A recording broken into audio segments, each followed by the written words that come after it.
जर Q charge supply केला on the surface of the sphere so like this. Okay, so या छोट्या sphere वरती आपण जर क्यू चार्ज सप्लाय केला आणि या स्पियरची जर रेडियस आपली कॅपिटल आर असेल तर आपल्याला जर याच्यामध्ये इलेक्ट्रिकल फील्ड इंटेन्सिटी किती लागली ते जर काढायचं असेल. इलेक्ट्रिकल फील्ड इंटेन्सिटी म्हणजे काय, या चार्जमुळे जी इलेक्ट्रिक फील्ड प्रोड्यूस झालेली असते त्याच्या आजूबाजूला. आता तुम्हाला माहिती असेल ही गोष्ट, चार्ज जेव्हा पास होतो एका मटेरियल कुठल्याही ऑब्जेक्ट डायलेक्ट्रिक मटेरियल मधनं किंवा कुठल्याही कंडक्टर मधनं, दॅट टाइम ओरस्टेटच्या लॉ नुसार त्याची मॅग्नेटिक फील्ड प्रोड्यूस होते आणि ती मॅग्नेटिक फील्ड त्याच्या इलेक्ट्रिकल फील्ड मध्ये प्रोड्यूस होते. जसं की तुम्हाला बऱ्याच वेळेस तुम्ही जर गेलात तर तुम्ही रेल्वे स्टेशनवर जापा, चांगलं जर जंक्शन रेल्वे स्टेशन असेल तर रेल्वे स्टेशन तसं भुसावळ वगैरे या साईडला, तर तुम्हाला तिथे एक बोर्ड लावलेला दिसतो, कितीतरी वॅटची इलेक्ट्रिसिटी या वायर्स मधून पास होते. सो या वायर्स पासून काहीतरी 2 मीटर का 3 मीटर डिस्टन्स तुम्ही अवे राहा, म्हणजे 2 मीटर 3 मीटर डिस्टन्स दूर राहायचं त्या वायर पासून, असं तिथं बोर्ड लावलेला असतो. मग ते इलेक्ट्रिसिटी पास होते तर ते 3 मीटर ते 4 मीटर दूर का राहायला सांगतात तुम्हाला, तर ते 3 meter to 4 meter electricity pass झाल्यामुळे 3 मीटर टू 4 मीटर पर्यंत त्याची इलेक्ट्रिक फील्ड प्रोड्यूस होत असते. एका कंडक्टर मधनं जेव्हा इलेक्ट्रिसिटी प्रोड्यूस होते, पास होते, सो दॅट टाइम एक सर्क्युलर म्हणजे सिलेंडर असतं ना, तो एवढ्या सिलेंडर मध्ये समजा जवळपास कसं सिलेंडर होतो तो, अप्रॉक्सिमेटली एवढा एरिया सिलेंडर सिलेंड्रिकल फॉर्म मध्ये, कारण तो सिलेंड्रिकल शेप असतो ना, ते वायर असते, तो एवढ्या एरियामध्ये स्वतःची इलेक्ट्रिक फील्ड प्रोड्यूस करतो सिलेंड्रिकल शेप मध्ये. याला गॉसियन सरफेस म्हणतो आपण. जेवढ्या एरियामध्ये त्याची इलेक्ट्रिक फील्ड असते तेवढ्याला गॉसियन सरफेस कन्सिडर करतो. ओके, सो आपण एक कॅल्क्युलेशन साठी गॉसियन सरफेस कन्सिडर करत असतो. आता ह्या वायर जर असेल तर सिलेंड्रिकल गॉसियन सरफेस, स्पियर जर असेल तर सर्क्युलर गॉसियन सरफेस येणार, म्हणजे स्पेरिकल सरफेस येणार असं. सो आता हा जो एरिया असतो एवढा 2 मीटर टू 3 मीटरचा, या एरियामध्ये त्याची इलेक्ट्रिक फील्ड प्रोड्यूस होत असते आणि इलेक्ट्रिक फील्ड प्रोड्यूस झाल्यामुळे त्याच्यामध्ये मॅग्नेटिक इफेक्ट प्रोड्यूस होतो. समजा तुम्ही जर या एरियामध्ये आलात चुकून, ओके, जर तुम्ही या एरियामध्ये येऊन गेलात तर तो तुम्हाला इथं ठेवत नाही, तो तुम्हाला चिपकून टाकतो वायरला. आलं लक्षात, ओढून घेतो का, कारण इलेक्ट्रिक फील्ड प्रोड्यूस झाल्यामुळे मॅग्नेटिक फील्ड प्रोड्यूस होते, तुमच्यावरती चार्ज जनरेट होतो, तो चार्ज या पॉझिटिव्ह चार्ज निगेटिव्ह चार्ज एकमेकाला अट्रॅक्ट करून तुम्हाला वायर पर्यंत खेचून घेतो. सो तिथं तुम्हाला नोट लिहिलेली असते 2 to 3 meter away from this wire असं लिहिलं असतं. मग ते काल यायची गरज पडली, ते इलेक्ट्रिक फील्ड मुळे गरज पडली. ओके, हा कॉन्सेप्ट तुम्हाला प्रॅक्टिकली पाहायला भेटेल समजा रेल्वे स्टेशनवरती, एवढा चार्ज तर तिथंच असतो. सो त्यामुळे प्रोड्यूस झाली, पण जिथं हाय चार्ज येते तर ती पाहायला भेटते आणि जिथं कमी चार्ज येते तर ते आपल्याला एक्सपिरियन्स होऊ शकत नाही, पण असते ती ऍक्च्युअली. सो हा फरक असतो. मग आपल्याला ही इलेक्ट्रिकल फील्ड इंटेन्सिटी काढायची असते, की किती चार्ज असेल तर किती इलेक्ट्रिक फील्ड इंटेन्सिटी त्याची प्रोड्यूस होणार किंवा किती इलेक्ट्रिक फील्ड प्रोड्यूस होणार. इंटेन्सिटी, इलेक्ट्रिक फील्ड इंटेन्सिटी म्हणजे इनडायरेक्टली इलेक्ट्रिक फील्ड, दोन्ही शब्द सारखेच आहेत, ठीक. ओके, सो आता याच्यामध्ये किती ई प्रोड्यूस झाली हे कसं काढणार मी, तर मी एक गॉसियन सरफेस कन्सिडर केला या स्पियरच्या अराउंड. तो इमॅजिनरी गॉसियन सरफेस आहे डॉटेड, जो की स्पिअरिकल फॉर्म मध्ये, बिकॉज आपला पॅरेंट जो शेप होता तो स्पिअरिकल फॉर्म मध्ये.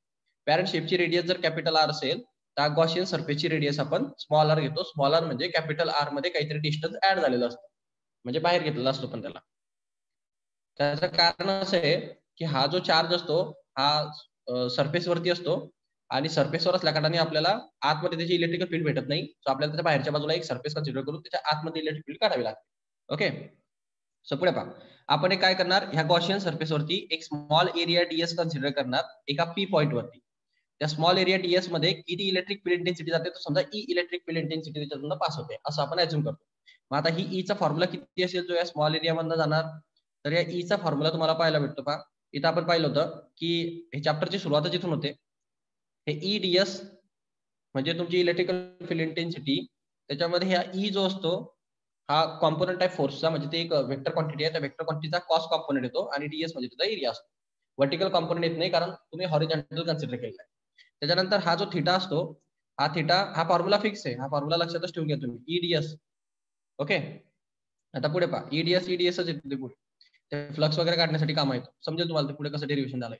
सो कॉस ऑफ थिटाची व्हॅल्यू काय असते, कॉस ऑफ थिटा म्हणजे तुमची इलेक्ट्रिकल फील्ड इंटेन्सिटी ई आणि तुमचा जो नॉर्मल असतो, म्हणजे सरफेस तुमचा असा होता, इथं हा डीएस होता, याला नॉर्मल पण असाच येणार. नॉर्मल म्हणजे काय, सरफेसला परपेंडिक्युलर लाईन, सरफेसला परपेंडिक्युलर लाईन पण अशीच येते आणि तुमची इलेक्ट्रिकल फील्ड इंटेन्सिटी पण त्याच डायरेक्शन मध्ये. सो दोघांच्या मधला जो अँगल आहे थिटा तो 0 होऊन जातो. हा थिटा 0 झाल्यामुळे तुम्हाला कॉस थिटाची व्हॅल्यू कॉस 0 डिग्री भेटते, कॉस 0 डिग्रीची व्हॅल्यू 1 असते. सो इथं या केसमध्ये तुम्ही कॉस 0 ची व्हॅल्यू 1 टाकली तर 1 इंटू ES केलं तर तुम्हाला EDSच आन्सर भेटणार. ओके, 1 इंटू EDS असतं. त्यानंतर आता आपण फ्लक्स काढणार. फ्लक्स म्हणजे काय असतं, किती चार्ज पास होतो जवळपास किती एरियामधनं, त्याला आपण फ्लक्स म्हणतो. किंवा इलेक्ट्रिक फ्लक्स पास होतात किती एरियामधनं, DS एरियामधनं किती पास होतील ते तेवढे पास होतील. हा जो EDS फॉर्म्युला आहे हा फ्लक्सचाच फॉर्म्युला आहे.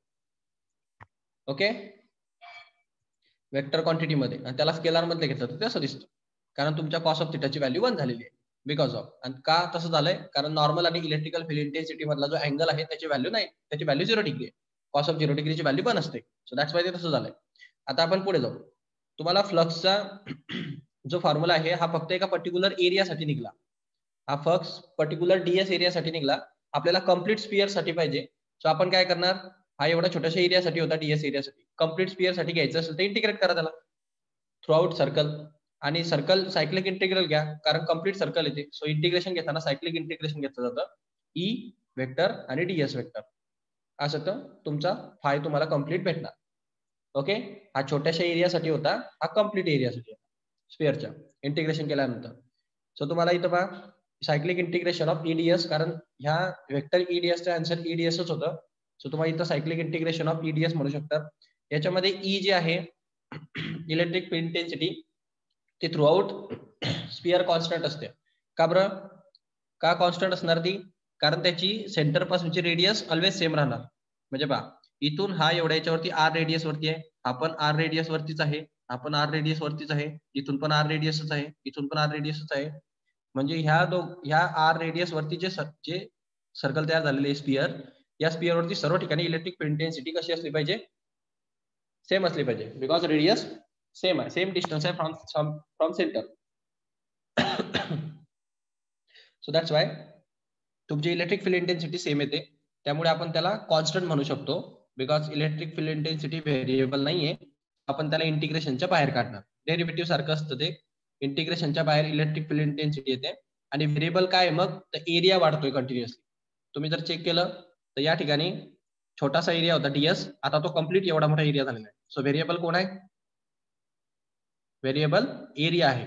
ओके, सो इंटिग्रेशनच्या मध्ये एरिया राहील आणि कॉन्स्टंट टर्म बाहेर निघणार. सो इथं ई इंटिग्रेशनच्या बाहेर निघला, सायक्लिक इंटिग्रेशनच्या, आणि व्हेरिएबल टर्म जी आहे एरिया ते इंटिग्रेशनच्या मध्ये राहील. आता विषय असा उठतो की सायक्लिक इंटिग्रेशन ऑफ DS म्हणजे सायक्लिक इंटिग्रेशन ऑफ छोटा एरिया, तर त्याच्या पूर्ण इंटिग्रेशन केलं तर काय भेटेल, कम्प्लीट एरिया भेटेल. इंटिग्रेशन म्हणजे कम्प्लीट टर्म, डेरिव्हेटिव्ह म्हणजे शॉर्ट करणं म्हणजे सॅम्पल घेणं, आणि इंटिग्रेट करणं म्हणजे काय, कम्प्लीट टर्मला अप्लाय करणं. सो कम्प्लीट स्पियरला अप्लाय केल्यानंतर कम्प्लीट स्पियरचा एरिया किती होणार, तर ह्या सायक्लिक इंटिग्रेशन ऑफ DS चा आन्सर काय भेटेल तुम्हाला, कम्प्लीट स्पियरचा एरिया. कम्प्लीट स्पियरचा एरियाचा फॉर्म्युला असतो 4π स्मॉल r स्क्वेअर, बिकॉज आपण गॉसियन सरफेस कन्सिडर केलेला बाहेरचा. DS एरिया हा गॉसियन सरफेस वरती आहे, so that's Y small r घेतलाय. जर तो स्पियरवर असला असता तर कॅपिटल R घेतला असतं.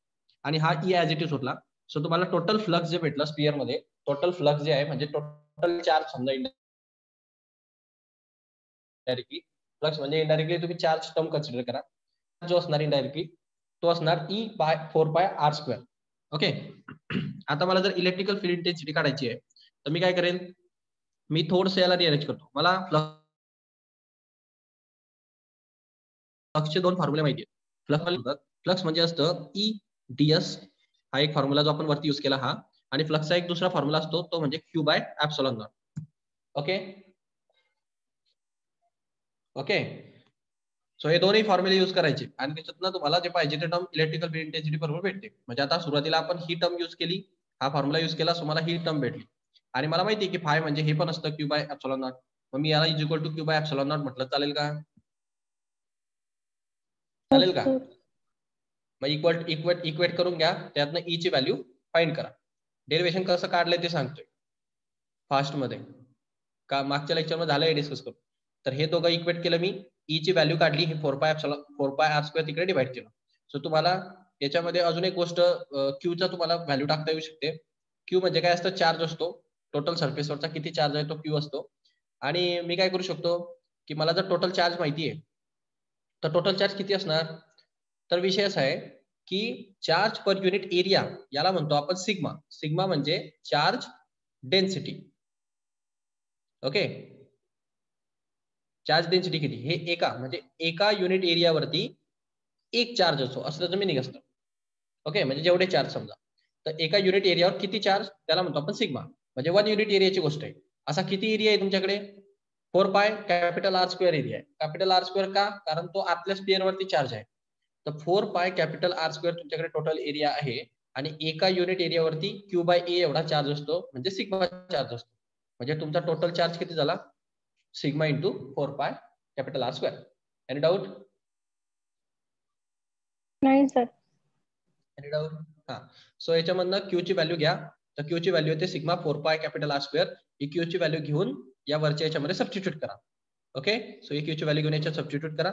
सो तुम्हाला जे आन्सर भेटेल ते हे भेटतं. याच्यामधनं हे 4 पाय गेट कॅन्सल होतात. सो तुम्हाला ई ची व्हॅल्यू जी भेटते ती sigma capital R square upon epsilon not small R square भेटते. हे डाऊट याच्यात? नाही सर. ही व्हॅल्यू पाठ असली पाहिजे तुमची. ओके, त्यानंतर आपण केसेस पाहिल्या होत्या. जर तो सरफेस वरती असेल, म्हणजे आपण जर गॉशियन सरफेस डायरेक्ट सरफेस वरती घेऊन टाकला, म्हणजे पी पॉईंट जो आपण बाहेर घेतला होता तो on the surface of the sphere घ्या, तर त्या टायमाला तुमचे स्मॉल आर आणि कॅपिटल आर दोन्ही व्हॅल्यू सेम होत जातील, कारण तुम्ही डायरेक्ट ऑन दी सरफेस आलेले आहात. सो या फॉर्म्युल्यामध्ये जो एप्सिलॉन नॉट वरती आलेला होता म्हणजे sigma capital R square upon epsilon not small R square असा जो फॉर्म्युला होता तुमचा इलेक्ट्रिक फील्ड इंटेन्सिटीचा, याच्यामध्ये हा कॅपिटल आर स्क्वेअर आणि स्मॉल आर स्क्वेअर दोघं सेम झाल्यामुळे कॅन्सल होतील. तर तुम्हाला इलेक्ट्रिकल फील्ड इंटेन्सिटीचा फॉर्म्युला भेटेल sigma upon epsilon not. Any doubt? नाही सर. जर तुम्ही इनसाइड गेले स्पिअरच्या, म्हणजे तुम्ही पी ला इनसाइड दी स्पिअर घेऊन आले, तर इनसाइड स्पिअर आल्यामुळे होतं काय की जर तुम्ही या स्पिअरच्या मध्ये आले तर तुम्हाला स्पिअरच्या मध्ये कुठला चार्ज भेटत नाही, कारण चार्ज जो असतो तो सरफेस वरती असतो स्पिअरच्या. म्हणजे या सरफेस वरती चार्ज तुमचा लाय झालेला असेल कधी पण, तो आतल्या बाजूला काहीच नसतो. आणि जर तुम्ही हा बाहेरचा जो पॉईंट आहे ई पॉईंट, हा पी पॉईंट हा जर मध्ये घेऊन आले तो कुठेतरी, तर तुम्हाला आतल्या बाजूला कुठला चार्ज भेटणार नाही. सो या ठिकाणी चार्ज झिरो असतो. चार्ज झिरो झाल्यामुळे सिग्माची व्हॅल्यू झिरो होऊन जाते. इलेक्ट्रिकल फील्ड चार्ज डेन्सिटीची व्हॅल्यू झिरो होऊन जाते, बिकॉज क्यू बाय ए म्हणजे सिग्मा असतो. क्यू झिरो झाल्यामुळे सिग्मा झिरो होतो. आणि जर सिग्मा झिरो झाला तर इलेक्ट्रिकल फील्ड इंटेन्सिटीचा फॉर्म्युला जो असतो तुमचा तो असा असतो sigma capital R square upon epsilon not small R square. तर या ठिकाणी सिग्माची व्हॅल्यू झिरो झाल्यामुळे याची व्हॅल्यू तर झिरो येते आणि न्यूमरेटर इंटू काही पण करा झिरो येतं. सो न्यूमरेटर झिरो झाल्यामुळे इलेक्ट्रिकल फील्ड इंटेन्सिटीचे फॉर्म्युला सुद्धा झिरो होतो. हो सर. हे सगळं व्यवस्थित लक्षात ठेवायचं. हे न्यूमेरिकल्स आहे त्याच्यावरती, त्याच्यामुळे एवढी थेरी शिकवतोय, आता काही गरज नव्हती. तुम्हाला सोप्या टाईपचे न्यूमेरिकल असतात, थोडेसे ट्रिकी पण होऊ शकतात पुढे पुढे, डेन्सिटीमुळे ट्रिकी होतात. So a sphere of radius 10 centimeter carries a charge. A sphere of radius 10 centimeter carries a charge of 1 microcoulomb. Calculate the electric field intensity. Electric field intensity काढा म्हणजे E काढा, बरोबर. त्यानंतर त्यांनी सांगितलंय स्पियर आहे त्याची रेडियस आहे 10, म्हणजे एक स्पियर असणार त्याची रेडियस कॅपिटल आर दिलेली तुम्हाला 10. ओके, त्याच्यानंतर carries a charge of 1 microcoulomb. Okay, so 1 मायक्रोकुलमचा त्याच्यावरती चार्ज आहे. म्हणजे तुम्हाला चार्ज दिलेला आहे क्यू, चार्ज म्हणजे क्यू असतो तो दिलाय 1 मायक्रोकुलम. मायक्रोचं मिनिंग काय असतं? 10⁻⁶. म्हणजे याचा चार्जचा ऍक्च्युअल व्हॅल्यू आहे 1 × 10⁻⁶ कुलम. क्लिअर? क्लिअर? येस. हो सर. क्वेश्चन पहिले अंडरस्टँड करून घ्या, त्याच्यानंतर समजा. तर ई ची व्हॅल्यू मला काढायची आहे, एक स्पियरची रेडियस मला दिलेली आहे सेंटीमीटर मध्ये. ओके, सो त्याला मीटर मध्ये कन्वर्ट करावी लागेल, कारण सेंटीमीटर आपण ठेवत नाही, मीटर मध्ये ठेवतो. सो मीटर मध्ये कन्वर्जन करा. त्यानंतर इलेक्ट्रिक फील्ड इंटेन्सिटी काढा. त्याला खाली कंडिशन दिलेत, calculate electric field intensity at what at a distance of 30 centimeter from the center of the sphere and then on the surface of the sphere and then 5 centimeter from the center of the sphere. Okay, so assumptions नीट पहा. पहिली condition घेऊ आपण, हा sphere होता, त्याची radius होती capital R, ती होती 10 सेंटीमीटर. ओके, म्हणजे त्या हिशोबाने झालं ते 0.1 मीटर. 10 सेंटीमीटर म्हणजे 0.1 मीटर असतं. 2 डिजिट लेफ्टला शिफ्ट करायचे. हा जो स्पियर आहे या स्पियर पासून किती डिस्टन्स दूर आहे ते? 30 सेंटीमीटर. म्हणजे सेंटर पासून 30 सेंटीमीटर म्हणजे 10 तर इथं झाले, त्याच्या पुढे अजून 20 असेल, बरोबर की नाही? इथं तो पी पॉईंट असेल. म्हणजे इथं पुढे 20 सेंटीमीटर आहे, म्हणजे टोटल मिळून किती सेंटीमीटर झालं ते 30 सेंटीमीटर. क्लिअर? हो. हा, म्हणजे हा स्पियरच्या आत आहे का बाहेर? हा पॉइंट पी आत आहे का बाहेर आहे? बाहेर आहे ना. बाहेर. स्पष्ट समजतं ते. रेडियस 10 सेंटीमीटर होती आणि हा सेंटर पासून 30 सेंटीमीटर जायला सांगतोय, सो ऑब्विसली तो बाहेर असणार. ओके, सो बाहेरची केस वापरावी लागणार आहे आपल्याला, हे लक्षात ठेवा. डिस्टन्स आहे पी पर्यंतच, तर इथून गॉसियन सरफेस मारावं लागेल आपल्याला. सो गॉसियन सरफेसची रेडियस काय असेल मग? इथून असा गॉसियन सरफेस येईल एवढ्या रेडियसचा, पी पॉईंट म्हणून जाणार. गॉसियन सरफेसची रेडियस किती असली पाहिजे मग? किती असली पाहिजे रेडियस? 30 सेंटीमीटर ना, स्मॉल आर. सेंटर पासून पी पर्यंत 30 सेंटीमीटर, स्मॉल आर ची व्हॅल्यू 30 सेंटीमीटर आहे, बरोबर? हो. न्यूमेरिकल पहिले समजून घ्या नीट, गडबड करू नका. मग इथं स्मॉल आर ची व्हॅल्यू तुम्हाला 30 सेंटीमीटर मिळाली. स्मॉल आर म्हणजे गॉसियन सरफेस पर्यंतची रेडियस, म्हणजे तो पी पॉईंट जिथे आहे तिथून सेंटर पासूनचं एक सर्कल असतं, त्याला गॉसियन सरफेस म्हणतो, जो ऍक्च्युअली नाहीये, इमॅजिनरी. आपण न्यूमेरिकल साठी गॉसियन सरफेस आणि न्यूमेरिकल आहे. मग 30 सेंटीमीटरला मीटर मध्ये करायचं, 0.3 मीटर तुम्हाला आन्सर भेटणार. कॅपिटल आर तुमची 0.1 मीटर होती. ओके, आणि आता तुम्हाला आर ची व्हॅल्यू लागते. मग इलेक्ट्रिक फील्ड इंटेन्सिटीचा स्पियरचा फॉर्म्युला काय असतो तुम्हाला आठवेल तो लगेच. इलेक्ट्रिक फील्ड इंटेन्सिटीचा स्पियरचा फॉर्म्युला काय असतो? काय असतो? काय असतो? आताच तर शिकवला ना वरती.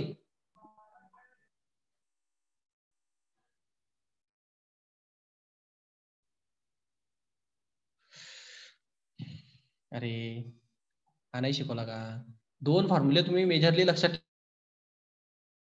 ठेवा. जर चार्ज दिलेला असेल, क्वेश्चन मध्ये दोन गोष्टी गिवन असतात कधी पण, एक तर चार्ज दिलेला असतो किंवा मग डेन्सिटी दिलेली असते. समजलं का? समजलं का? चार्ज दिला तर हा फॉर्म्युला वापरायचा चार्ज वाला, डेन्सिटी दिली तर हा फॉर्म्युला वापरायचा डेन्सिटीचा. काही प्रश्न आहे का त्याच्यात? समजलं का?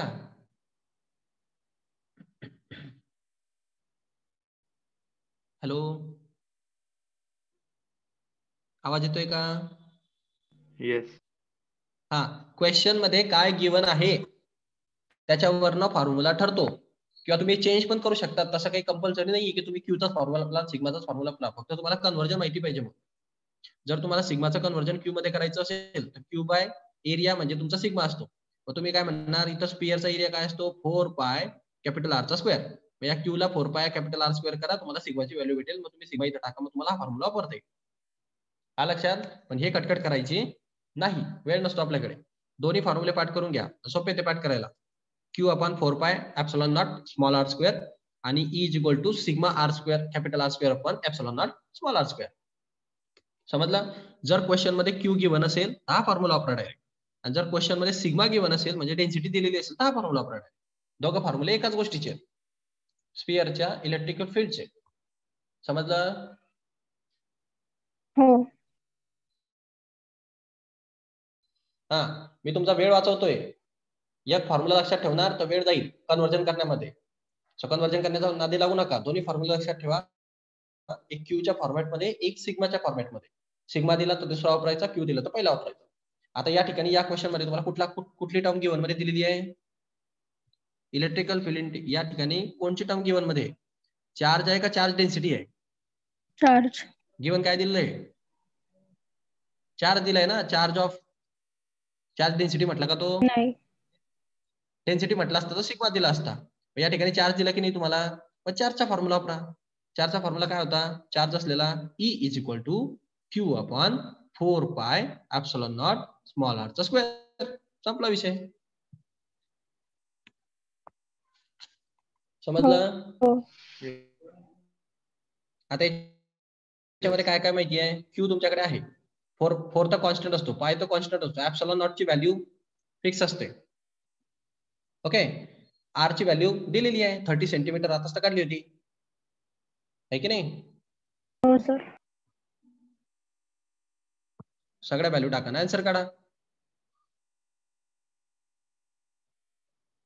ओके,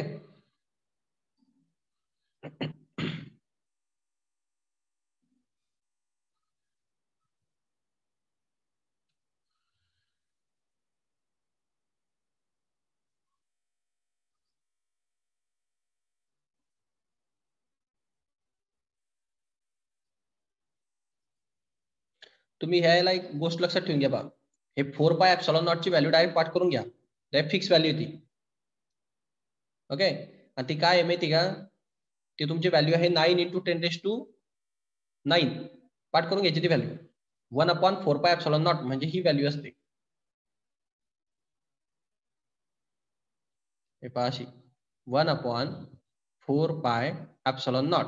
हे कॉन्स्टंट टर्म आहे तिघाची तिघ, ही कॉन्स्टंट आहे, ही पण कॉन्स्टंट आहे, ही पण कॉन्स्टंट आहे, म्हणजे याची व्हॅल्यू कधी चेंज होणार नाही. आणि ती व्हॅल्यू डायरेक्ट फिक्स आहे, ती पाठ करून घ्या. ती कुठेही आधी डायरेक्ट वापरायची, 9 इंटू 10⁹ याची व्हॅल्यू डायरेक्ट ही असते. समजलं का? समजलं का? हो सर. हा, म्हणजे तुम्हाला कुठेही दिसलं असं 1/4 पाय एप्सिलॉन नॉट की डायरेक्ट त्याची व्हॅल्यू लिहून टाकायची काय, 9 इंटू 10⁹. ते कॉन्स्टंट टर्म आहे, त्या कधी चेंज होणार नाही. सो दॅट्स वाय ते डायरेक्ट नंबर फिक्स करून घ्यायचा तो, आणि डायरेक्ट मग कॅल्क्युलेशन बाकीचे करायचे. ओके. हो. आता या ठिकाणी तुम्हाला तसं दिसेल पहा. आता या ठिकाणी हा फॉर्म्युला जो आहे तुमचा ईचा फॉर्म्युला काय असतो, Q/4 पाय एप्सिलॉन नॉट आणि स्मॉल r चा स्क्वेअर. तुम्ही काय करायला, याला मल्टिप्लाय टू 1 असेलच की नाही, मग हे 1/4 पाय एप्सिलॉन नॉट याची व्हॅल्यू काय होऊन जाईल, 9 इंटू 10⁹. त्यानंतर हा Q म्हणजे काय, Q किती दिलाय तुम्हाला, 1 coulomb, 1 into 10⁻⁻6 coulomb, micro coulomb आहे ना, म्हणून तसं झालं ते, डिवायडेड बाय.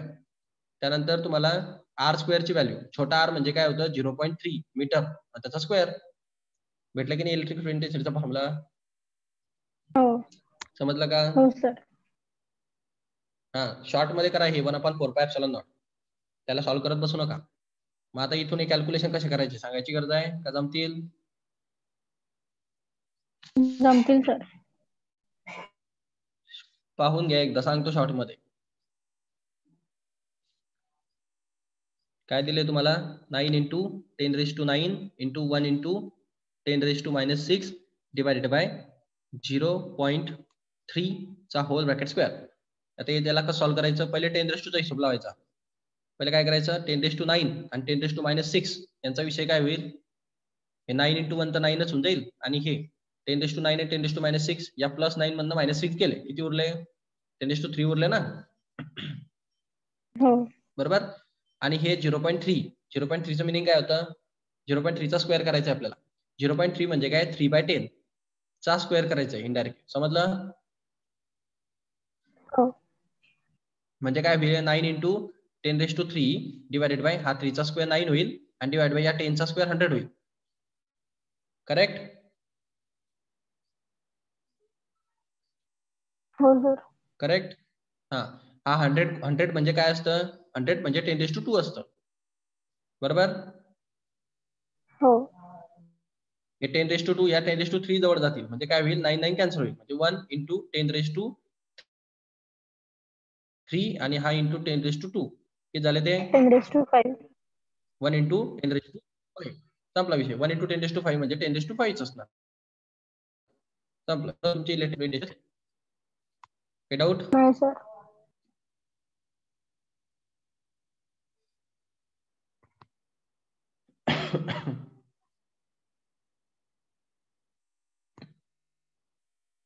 पुढे पहा.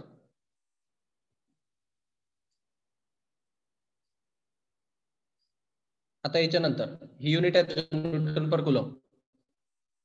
इलेक्ट्रिकल फील्ड इंटेन्सिटीचं युनिट आहे, इलेक्ट्रिक फील्डचं unit newton per coulomb. Okay. त्यानंतर आता on the surface of the sphere जर आपण गेलो, म्हणजे त्यांनी काय म्हटलंय तुम्हाला, तो जो स्पियर होता त्या स्पियरच्या सरफेस वरतीच तुमचा पी पॉईंट आलेला आहे. सो या ठिकाणी काय होणार आहे, तुम्हाला दोन्ही सेम होऊन जातील. बरोबर. हो. बरोबर. मग त्या फॉर्म्युल्यामध्ये फक्त काय फरक पडेल, त्या फॉर्म्युल्यामध्ये तो E Q/4 पाय एप्सिलॉन नॉट या ठिकाणी स्मॉल r होता मागच्या वेळेला, तिथं मी कॅपिटल R टाकणार. हे बिघडलं का ऑन दी स्पियर म्हटल्यावर? नाही सर.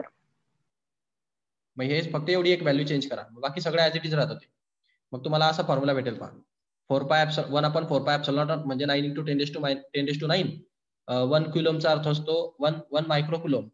मायक्रोकुलम म्हणजे 1 × 10⁻⁶. आणि ही रेडियस मी जे घेतली होती मागच्या वेळेला ते स्मॉल आर घेतली होती, बिकॉज तो बाहेर होता. आता ऑन दी सरफेस असल्यामुळे कॅपिटल आर आणि स्मॉल आर दोघं सेम असतील, सो दॅट्स वाय मी कॅपिटल आर इथं घेऊ शकतो. सो 0.10 चा स्क्वेअर होते, बाकी ऍज इट इज सॉल्व्ह करायचं. सो तुम्हाला हे आन्सर भेटेल 9×10⁵ न्यूटन पर कुलम. आता हे करून दाखवायची गरज आहे का? वरच्या सारखंच येते. ओके ओके पुढे पहा. सो इथं at a distance of 5 centimetre from the centre of the sphere, म्हणजे तुमचा जो पी पॉईंट आहे, म्हणजे हा तुमचा स्पियर असेल, या स्पियरची जी रेडियस होती ती कॅपिटल आर, ती किती होती? 10 सेंटीमीटर होती, बरोबर. आणि तुमचा जो पी पॉईंट आहे तो पी पॉईंट किती सेंटीमीटर दूर म्हणतोय? तो सेंटर पासून 5 सेंटीमीटर दूर. हा इथं सेंटर, इथून 5 सेंटीमीटर म्हणजे इथंच येईल तो, बरोबर की नाही? 10 सेंटीमीटर पेक्षा कमी येईल ना, म्हणजे तो स्पियरच्या आतमध्ये, बरोबर. हो सर. आणि जर स्पियरच्या आतमध्ये असेल तर त्याची इलेक्ट्रिक फील्ड इंटेन्सिटी 0 असते. का? कारण स्पियर वरती चार्ज जो आहे तो बाहेरच्या बाजूला असतो, त्याच्यामुळे त्याची इलेक्ट्रिक फील्ड इंटेन्सिटी किंवा इलेक्ट्रिक फील्ड जे काय प्रोड्यूस होते ती बाहेरच्या बाजूला होते, आतल्या बाजूला कुठलीच इलेक्ट्रिक फील्ड प्रोड्यूस होत नाही, बिकॉज आतमध्ये कुठलाच चार्ज नाही. ओके, सो जेव्हा स्पियरच्या आतमध्ये कोणी पण पॉईंट अज्युम करेल किंवा गॉसियन सरफेस आपण कन्सिडर करू, तर दॅट टाइम इलेक्ट्रिक फील्ड 0 घ्यायची स्पियर साठी. समजलं? हो सर.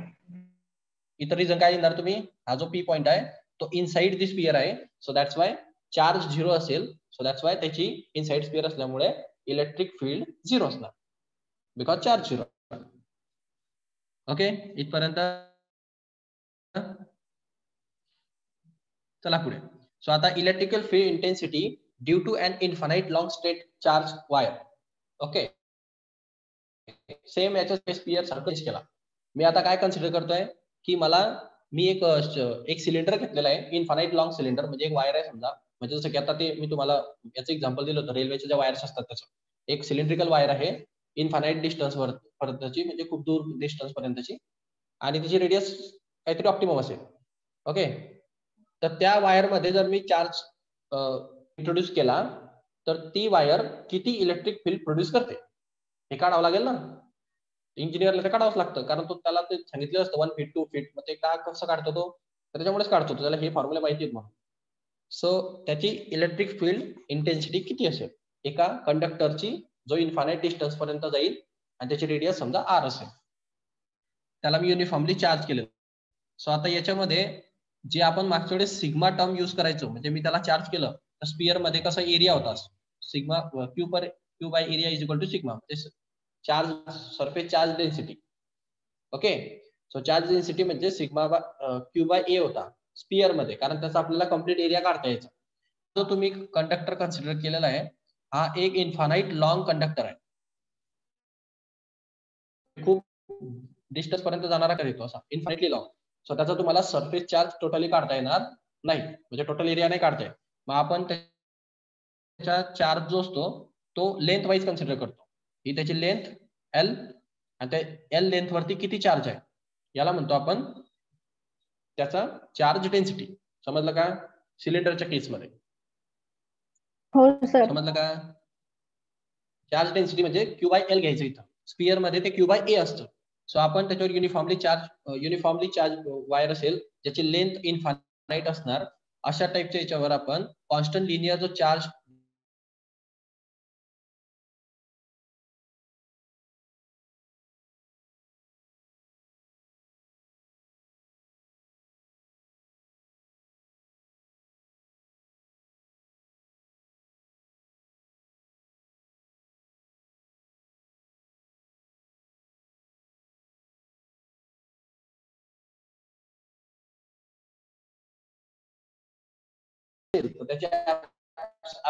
त्याची जी परमिटिव्हिटी असणार ती एप्सिलॉन नॉट घेतली जाते.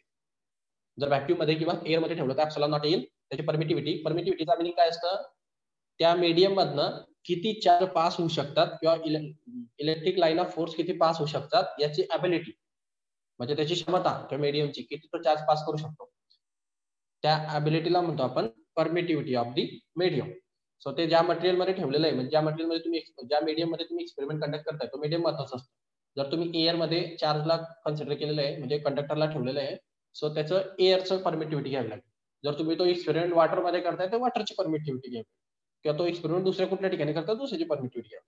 सो कुठलीही परमिटिव्हिटी कशी काढतात, तर परमिटिव्हिटी ऑफ एनी मटेरियल हे कंपॅरिझन कोणासोबत असतं, ऍप्सलॉन. हे कंपॅरिझन कोणासोबत असतं, ऍप्सलॉन इंटू के.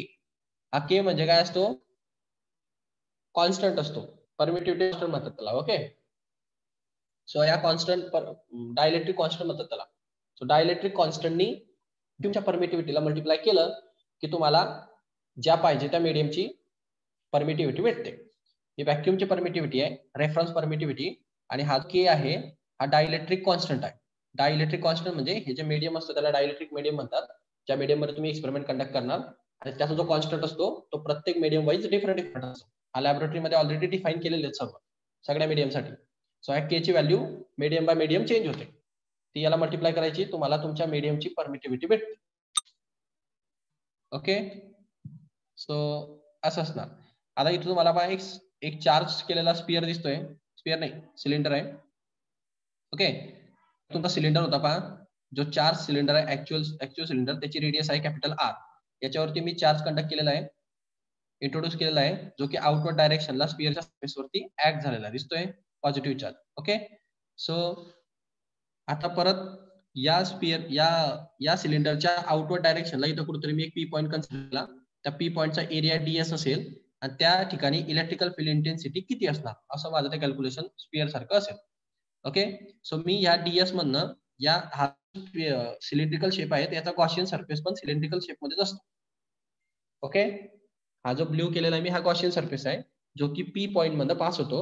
आणि त्या सिमेट्रिक शेप असतो कोणाच्या, पॅरेंट मटेरियलच्या. पॅरेंट शेपच्या सिमेट्रिक शेप असतो, म्हणजे सिलेंडर होता तर सिलेंड्रिकल गॉसियन सरफेस प्रोड्यूस होणार. ओके, सो आता या ठिकाणी याची जी रेडियस आहे ती स्मॉल आर असणार आणि ह्या मेन सिलेंडरची रेडियस असणार कॅपिटल. ओके, याची लेंथ आपल्याला ऍक्च्युअली माहिती नाही, हा लेंथ किती लेंथला जाईल याच्याबद्दल आपण डिस्कस करणार नाही. आपण फक्त पर्टिक्युलर गॉसियन सरफेसची टेम्पररी एक रेंज घेतलेली आहे, म्हणजे हा डीएस जो एरिया होता त्याची टेम्पररी जे लेंथ म्हणजे डीएस एरियासाठीची ती एल लेंथ आपण कन्सिडर करू. छोटा एरिया घेतला डीएस, त्याच्यासाठी एल लेंथ आपण कन्सिडर केली. ऍक्च्युअल सिलेंडरची लेंथ इन्फानाइट असेल. ओके, सो या ठिकाणी इलेक्ट्रिकल फील्ड इंटेन्सिटी किती असणार, बाकी सगळं सेम होतं, सगळे फॉर्म्युले सेम, सगळं सेम. मग आता या ठिकाणी फ्लक्स किती असेल, तर या ठिकाणी जे फ्लक्स असेल ते ई वेक्टर डीएस वेक्टर एवढं फ्लक्स असणं पाहिजे. बरोबर, आता हा जो आहे हा वेक्टर कॉम्पोनंट आहे. वेक्टर कॉम्पोनंट दोन पडतात इथं. ई याचा ऍक्च्युअल जो फॉर्म्युला असतो तो मॅग्निट्यूड मध्ये E cos of theta into DS असलं पाहिजे. ओके, सो हा कॉस ऑफ थिटा जो आहे हा थिटा काय असतो, ई वेक्टर आणि नॉर्मल या दोघांचा तो अँगल असतो. आता या ठिकाणी कसं होणार आहे, हा सरफेस तुमचा असा व्हर्टिकल आहे, याचा नॉर्मल पण याच डायरेक्शनला येईल आणि त्याची इलेक्ट्रिक फील्ड इंटेन्सिटी पण याच डायरेक्शनला येते, म्हणजे थिटाची व्हॅल्यू 0 झाली. जर थिटाची व्हॅल्यू 0 आहे तर कॉस ऑफ थिटाची व्हॅल्यू 1 होऊन जाते. 1 इंटू ई डीएस केलं तर तुम्हाला आन्सर फायचं जे भेटतं म्हणजे डी फाय येतो, कारण छोट्याशा एरियासाठी घेतोय आपण change in phi. So change in फायचं व्हॅल्यू आपल्याला भेटणार ई डीएस. इथपर्यंत समजलं प्रत्येकाला, मागच्या सारखंच आहे. इथपर्यंत क्लिअर प्रत्येकाला, डी फाय ची व्हॅल्यू ई डीएस भेटली. हो सर. सेन्सिटिव्ह मागच्या सारखं काही फरक नाही पडला त्याच्यामध्ये.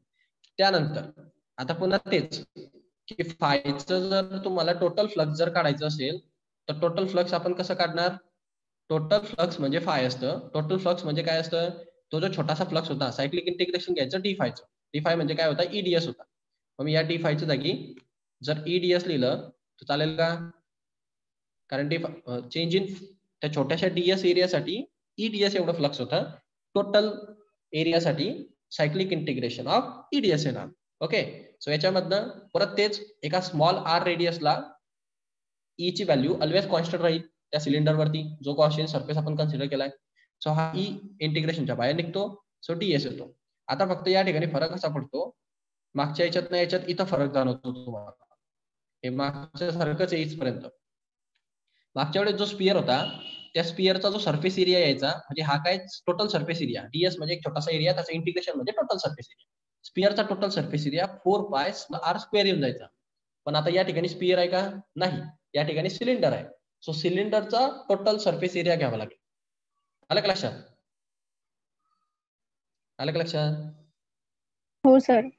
हा, आता सिलेंडरचा टोटल सरफेस एरियाचा फॉर्म्युला काय असतो? सिलेंडरचा टोटल सरफेस एरियाचा फॉर्म्युला काय असतो? 2πrl. हा, कसं काढलं हे? तुम्हाला 9th-10th मध्ये सिलेंडर शेप झालेले आहेत. असा सिलेंडर असतो, याचा हा टोटल सरफेस एरिया म्हणजे कर्व सरफेस एरिया म्हणणार आपण त्याला. या कर्व वरती चार्ज आहे ना इथं. सो या कर्व सरफेस एरिया काय असणार? तर याचा फॉर्म्युला तुम्ही असा काढतात की हे अशा भरपूर छोट्या रिंग्सचा बनलेला असेल हा कर्व सरफेस एरिया. एक रिंग म्हणजे एक सर्कल झाली. एक सर्कलचा बाहेरचा जो असतो पेरिमीटर त्याला म्हणतो आपण 2πr, circumference of the circle. अशा किती सर्कल येते तर कुठपर्यंत गेलेले येते सर्कल? h हाईट पर्यंत. म्हणून मग तुमचा curve surface cylinder, curve surface area of cylinder काय यायचा तुमचा? एका छोट्याशा सर्कलची कर्व सरफेस काय असतो तर 2πr असतो. असा किती हाईट पर्यंत? h हाईट पर्यंत. म्हणून तुमचा फॉर्म्युला याचा 2πrh. आठवलं का? हो आठवलं सर. का?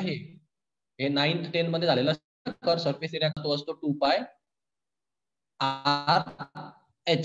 ओके, एच ही त्याची हाईट असते सिलेंडरची. आता या केस मध्ये काय झालेलं आहे, तुम्ही सिलेंडर हॉरिझॉन्टल कन्सिडर केलेलं आहे. या ठिकाणी तुमची काय झाली ती लेंथ झाली ना. हा, मग तुमचा इथं जो एरिया कन्सिडर केला जाईल हा कर्व सरफेस एरिया, हा टोटल वाला हा केला जाईल 2πrh च्या जागी आपण त्याला असं लिहू शकतो 2πrl. काही डाऊट याच्यात? नाही सर. सो मग आता या तुम्हाला डिफरन्स जाणवतो मागच्या डेरिव्हेशन मध्ये आणि या डेरिव्हेशन मध्ये, की हा जो तुमचा जो एरिया असतो ज्याच्यावरती तुमचा चार्ज स्प्रेड झालेला आहे, कम्प्लीट एरिया.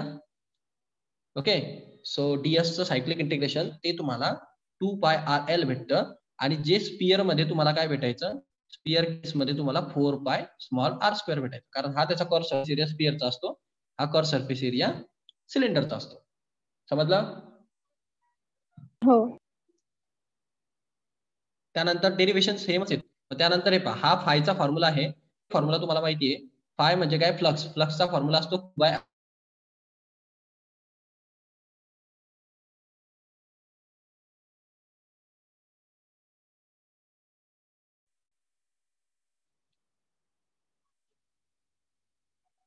असली पाहिजे ना. राईट साइड सेम करा, म्हणजे तुम्ही काय म्हणणार मग? Q/ε0 is equal to E 2πrl एवढं असलं पाहिजे, because both are the formulas of flux. Clear? Total flux. Any doubt? No sir. राहिला प्रश्न आता पुढचा. आता थोडंसं डिराईव्ह करतो याला क्वांटिटीला. मला जर सरफेस चार्ज डेन्सिटी दिलेली आहे, सरफेस चार्ज डेन्सिटी म्हणजे चार्ज पर युनिट लेंथ या केसमध्ये, म्हणजे लॅम्डाची व्हॅल्यू जर गिवन असेल समजा. आता जर मला फक्त चार्ज दिला तर मी हा फॉर्म्युला वापरेल. फक्त चार्ज जर दिला तर मी हा फॉर्म्युला वापरला असता.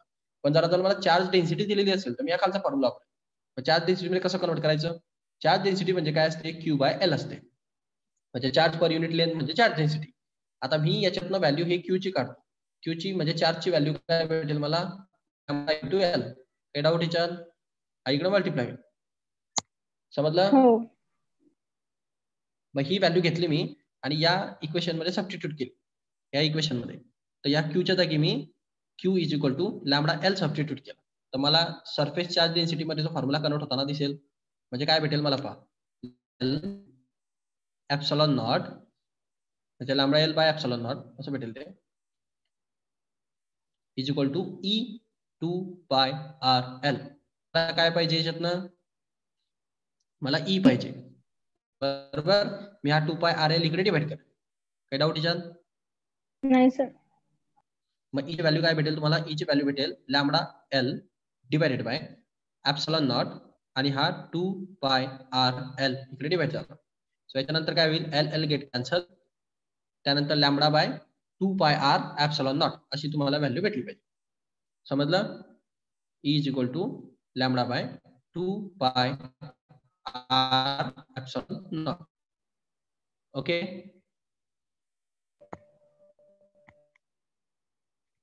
फिनिश किस्सा. सो अशी व्हॅल्यू भेटते मला. E is equal to lambda upon 2 pi epsilon naught R. Clear? हो सर. दोन्ही फॉर्म्युला लक्षात ठेवा. हे हा फॉर्म्युला आणि हा फॉर्म्युला, याच्यातनं पण ई ची व्हॅल्यू काढून घ्या. ई ची व्हॅल्यू काय येईल इथं, समजा क्यू मध्ये जर क्यू जर दिलेला असेल तर त्यावेळेस ई चा फॉर्म्युला इथून वापरायचा, इथून. तर ई चा फॉर्म्युला काय येईल, ई इज इक्वल टू हा क्यू अपॉन हा 2 पाय एप्सिलॉन नॉट आणि त्याच्या पुढे ते एक्स्ट्राचे असतात ते आर आणि एल. समजलं का? समजलं का? हा फॉर्म्युला काढला मी इथून ई चा आणि हा हो दुसरा सर, ई चा फॉर्म्युला. समजलं. असे 2 ई चे फॉर्म्युले आहेत तुमच्याकडे. एक हा आहे, सेमच आहेत ते, आणि एक हा आहे. या दोघांमध्ये फक्त फरक कशाचा आहे, एकामध्ये लॅम्बडा आहे, एकामध्ये क्यू आहे. म्हणजे जर सरफेस चार्ज डेन्सिटी दिलेली असेल पर युनिट लेंथ तर हे फॉर्म्युला वापरायचा, आणि जर चार्ज दिलेला असेल तर हा फॉर्म्युला वापरायचा. समजलं? हो. संपला विषय. राहिला प्रश्न आता, कोणीतरी मला प्रश्न विचारला होता, ती माधवी तुझाच प्रश्न होता है ना, की इलेक्ट्रिकल हो. फील्ड इंटेन्सिटी ऑलवेज आउटवर्ड असते का? सो ते इनवर्ड आणि आउटवर्ड दोन्ही केसेस मध्ये असते. इनवर्ड पण ते कधी होते, ते थिटावर डिपेंड नाहीये. तो नॉर्मल ऑलवेज त्याला 0 डिग्री येणार, कारण तो सरफेसला सुद्धा परपेंडिक्युलरच असतो. फक्त ते इनवर्ड कधी होते, जेव्हा तुम्ही निगेटिव्ह चार्ज कन्सिडर करतात. म्हणजे आपण जे चार्ज देतो ते 2 प्रकारचे चार्ज असतात, पॉझिटिव्ह चार्ज, निगेटिव्ह चार्ज.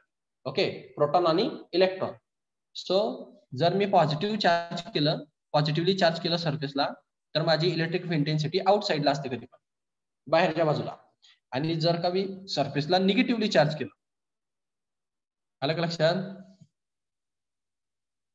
तर इलेक्ट्रिक फील्ड इंटेन्सिटी आतल्या बाजूला आहे.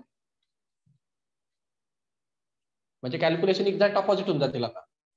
म्हणजे या ठिकाणी काय होईल, आतल्या बाजूला इलेक्ट्रिक फील्ड दिसेल, पण जर बाहेरच्या बाजूला आला तर इथे इलेक्ट्रिक फील्ड इंटेन्सिटी 0 झाली. आलं का लक्षात? हो सर. थोडसा एक गोष्ट लक्षात ठेवा, समटाइम्स निगेटिव्हली चार्ज केलेलं असतं, सो कॅल्क्युलेशन एक्झॅक्ट रिव्हर्स होऊन जातं. बाहेरच्या बाजूला आतल्या बाजूला इलेक्ट्रिक फील्ड इंटेन्सिटी येते असं. सो अशा टाइपचा एक न्यूमेरिकल आहे पाहिजे. हा न्यूमेरिकल काय आहे, the length of the straight thin wire is 2 metre. It is uniformly charge with a positive charge of 3 microcoulomb. Calculate. आता 3 मायक्रोकुलम म्हणजे काय, चार्ज दिलेला आहे, लॅम्बडाचा काही प्रश्न ठेवलेला नाही. सो पहिला formula, calculate the charge density of wire. म्हणजे पहिले चार्ज काढा, चार्ज डेन्सिटी काढा, म्हणजे लॅम्बडा काढा. बरोबर? पहिले कंडिशन समजून घ्या. कंडिशन अशी आहे की length of straight thin wire of 2 metre. Okay, तुम्हाला एक वायर दिलेली आहे, जी लेंथ माहिती आहे, L you already know, 2 metre. Okay, त्यानंतर युनिफॉर्मली चार्ज, पॉझिटिव्ह चार्ज आहे, म्हणजे इलेक्ट्रिक फील्ड इंटेन्सिटी बाहेरच्या बाजूला असणार. काही डाऊट? नाही सर. हा शब्द महत्वाचा आहे. किंवा नुसतं चार्ज जरी म्हटलं तरी पॉझिटिव्हच घ्यायचं. जर त्यांनी पर्टिक्युलरली मेन्शन केलं की निगेटिव्ह चार्ज, तर मग कॅल्क्युलेशन चेंज होते. ओके, आपल्या बाजूला इलेक्ट्रिक फील्ड इंटेन्सिटी डायरेक्शन. असा प्रश्न बऱ्याच वेळेस विचारला गेला आहे कॉम्पिटिव्ह एक्झाम मध्ये, की जर मी त्यांनी फक्त डायरेक्शन विचारलेली असते तुम्हाला, की आउटवर्ड असेल, का इनवर्ड असेल, का डायरेक्शन नसणारच, व्हेक्टर क्वांटिटीज नाही असं. तर यावेळेस एकदा विचारला गेला होता सीईटी मध्ये, की युनिफॉर्मली चार्ज केलेलं असेल मी एका स्पिअरला, आणि त्याच्यावर निगेटिव्ह चार्ज असेल किंवा सिलेंडरवर निगेटिव्ह चार्ज असेल, तर मग त्याची इलेक्ट्रिक फील्ड इंटेन्सिटी आउटवर्ड असली पाहिजे का इनवर्ड असली पाहिजे? तर ते कुठं असली पाहिजे, इनवर्ड असली पाहिजे, निगेटिव्हली चार्जला. आतल्या बाजूला येतं ना इलेक्ट्रिक फील्ड इंटेन्सिटी, डायरेक्शन त्याची. समजलं ना? हो. हा, मग याची इलेक्ट्रिक फील्ड इंटेन्सिटी आउटवर्डला असेल, ची व्हॅल्यू याची बाहेर असणार. सो याच्यामध्ये यांनी क्यू ची व्हॅल्यू दिलेली तुम्हाला. क्यू ची व्हॅल्यू दिली 3 मायक्रोकुलम, म्हणजे 3 × 10⁻⁶ कुलम. ओके, पहिली गोष्ट त्यांनी काय काढायला सांगितली, चार्ज डेन्सिटी म्हणजे लॅम्बडा. लॅम्बडा म्हणजे काय असतं मग, चार्ज पर युनिट लेंथ. बरोबर ना? हो. मग चार्ज किती तुमच्याकडे, 3 × 10⁻⁶ कुलम, आणि लेंथ किती आहे, 2 मीटर. काही प्रश्न आहे का याच्यात? नाही. सोपं आहे. मग 3/2 केलं तर 1.5 होतं. 1.5 × 10⁻⁶. चार्जचं युनिट असतं कुलम आणि लेंथचं युनिट असतं metre. So coulomb per metre त्याचं युनिट राहील लॅम्बडाचं. ओके, हो sir. So 1.5 into 10⁻⁶ coulomb per metre आहे तुमची चार्ज डेन्सिटी वायरची. त्यानंतर second question, the electric intensity म्हणजे E due to wire point of 1.5 metre away from the centre of the wire. Okay, so 1.5 metre अवेला काढायचंय, म्हणजे ही small R दिलेली तुम्हाला, बरोबर. हो सर. सो हा सिलेंडर असेल, या सिलेंडरच्या सेंटर पासून समजा आपण एक इमॅजिनरी सिलेंडर कन्सिडर करून घेऊ डायरेक्ट. हा याच्यामध्ये ही कॅप स्मॉल आर तुम्हाला देऊन ठेवली 1.5 मीटर. त्यानंतर तुम्हाला याची लेंथ पण माहिती आहे, लेंथ आहे 2 मीटर, आणि तुम्हाला याच्यावरचा चार्ज पण माहिती आहे, चार्ज आहे T इंटू 10⁻⁶ कुलम, आणि तुम्हाला लॅम्बडाची व्हॅल्यू पण नोन आहे आता 1.6 इंटू 10⁻⁶ कुलम पर मीटर. आता तुमच्याकडे दोन्ही फॉर्म्युले ओपन होतात. तुम्ही चार्जचा फॉर्म्युला आपण सॉल्व्ह करा, ईला का फॉर्म्युला आपण सॉल्व्ह करा, तुम्हाला जे कम्फर्ट वापरेल ते करा. कोणतं कम्फर्टेबल आहे? तर मला वाटतं हे जास्त कम्फर्ट आहे, दोन्ही कम्फर्ट आहेत. कोणतं वापरू सांगा? चार्जचा वापरू का लॅम्बडाचा वापरू? कुठला वापरू? लॅम्बडाचा. कसंही चालतं ते. मग आता लॅम्बडाचा फॉर्म्युला काय येणार? तर तुमचा जो फॉर्म्युला आहे लॅम्बडाचा, तो फॉर्म्युला असा आहे पहा, E is equal to lambda upon 2πε0 r. आठवला का? हो. मग याच्यामध्ये लॅम्बडाची व्हॅल्यू माहिती आहे 2πε0, हे व्हॅल्यू भेटते. आता कशी भेटते पहा, आणि हे आर ची पण. आता हे पहा 4πε0 ची व्हॅल्यू आपल्याला ऑलरेडी माहिती आहे, बरोबर बरोबर की नाही? हो सर. मग त्या 4πε0 च्या व्हॅल्यूला 2 ने मल्टिप्लाय करायचं, तुम्हाला 2πε0 ची व्हॅल्यू भेटते. म्हणजे पाहते कसं आहे, समजा आता याने कॅल्क्युलेशन केले, इथं आपण करायचे नाही, कारण आपल्याला 1/4πε0 ची व्हॅल्यू माहिती आहे. 1/4πε0 ची व्हॅल्यू असते 9 इंटू 10⁹. हे पाठ आहे की नाही आपलं, बरोबर? हो. हा, आता मला काय पाहिजे? मला पाहिजे 1/2πε0 ची व्हॅल्यू पाहिजे. फक्त या 4 जागी काय झालेलं आहे 2. मग या 4 जागी 2 का होईल? कारण वरती 2 ने मल्टिप्लाय केलं की होईल ना, 2 2 जा 4, बरोबर. हो. म्हणजे याला जर 2 ने मल्टिप्लाय केलं तर याला पण 2 ने मल्टिप्लाय होईल. मग समजलं का? हो सर. म्हणजे 1/2πε0 ची व्हॅल्यू येते 9 2 जा 18 इंटू 10⁹. क्लिअर? हो सर. हा, 18 इंटू 10⁹ व्हॅल्यू घ्यायची, डायरेक्ट टाकून द्यायची, सबस्टिट्यूट करून टाकायची, मग तुम्हाला बाकीचा आन्सर भेटून जाईल. तर पहिली गोष्ट तुमची काय येईल, तर तुमच्या लॅम्बडाची व्हॅल्यू, तुमच्या लॅम्बडा डिवायडेड बाय तुमच्या ईचा फॉर्म्युला पाहून घ्या. ईचा फॉर्म्युला आहे lambda divided by 2πε0 r. Okay, तर तुमची लॅम्बडाची व्हॅल्यू आहे 1.5 इंटू 10⁻⁶ डिवायडेड बाय 2πε0 ची व्हॅल्यू मी आता सांगितली तुम्हाला, याला मल्टिप्लाइड असते डायरेक्ट वरती आपल्याकडे 18 इंटू 10⁹. ओके, आणि त्यानंतर ही आर ची व्हॅल्यू, आर ची व्हॅल्यू काय होती 1.5 ना, 1.5 मीटर. हा, मग ते 1.5 येणार, इथं 1.5 येणार. मग डायरेक्ट याला कॅल्क्युलेशन करून टाका, 1.5 1.5 कॅन्सल, म्हणजे 18 इंटू 10⁻, हे 6 आणि हे 9, म्हणजे किती झाले 3 झाले का? 3. 18 इंटू 3 झाले, मग 18 इंटू 3 18 इंटू 3, बरोबर. आता आपल्या आन्सर अप्रॉक्सिमेशन मध्ये येतं, काही अडचण नाही, करेक्ट आहे ते. सो पहा आपला आलाय 18 इंटू 10⁻3. आता जर आपण एक पॉईंट जर इकडे सरकवला, स्टँडर्ड डिजिट काढतो आपण तसा, म्हणजे 1.8 इंटू 10⁻4 होईल. समजलं? Newton per coulomb. Okay, sir. तर 1.8 म्हणजे 1.80 समजा, तर हे 79 म्हणजे 80 झाले ना. हो. मग ते अप्रॉक्सिमेशन आहे ते, आणि अप्रॉक्सिमेटच आन्सर करावं लागतं. अप्रॉक्सिमेटच आन्सर तुम्हाला लागतं. So 1.8 into 10⁴ Newton per coulomb हे जास्त अप्रोप्रिएट आन्सर आहे. सोपी मेथड आणि अप्रोप्रिएट. समज? हो सर.